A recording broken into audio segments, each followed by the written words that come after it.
notre cerveau. À première vue, la gratitude semble être une émotion simple, mais la neuroscience a prouvé qu'elle agit comme un véritable interrupteur dans notre cerveau. Elle augmente le niveau de dopamine et de sérotonine, les hormones du bonheur et de la motivation. Puis, elle réduit l'activité de l'amygdale. C'est la zone responsable de la peur et du stress. Et en même temps, elle améliore la neuroplasticité. C'est-à-dire que le cerveau apprend littéralement à voir plus de possibilités. Alors, comment cela fonctionne-t-il? Quand vous notez régulièrement ce pourquoi vous êtes reconnaissant, votre cerveau se reprogramme. Votre attention se déplace des problèmes vers les ressources. C'est ce qu'on appelle l'effet de l'attention sélective.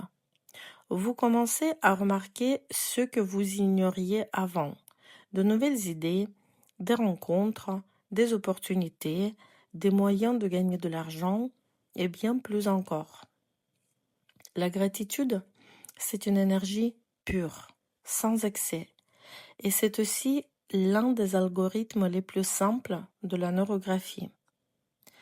Avant de commencer à dessiner, prenez un moment pour écrire une liste sincère de choses pour lesquelles vous êtes profondément reconnaissant. Pas une gratitude automatique du genre le soleil s'est levé, mais un ressenti authentique et puissant. Trouvez les vraies raisons pourquoi vous êtes remerciant et reconnaissant dans cette vie. Une fois vos cercles ajoutés, vous pouvez les numéroter selon votre liste, comme j'ai fait moi, mais ce n'est pas obligatoire. N'oubliez pas ensuite les lignes neurographiques et surtout arrondissez chaque croisement. C'est une règle principale de la neurographie. Et terminez le dessin selon l'algorithme de base.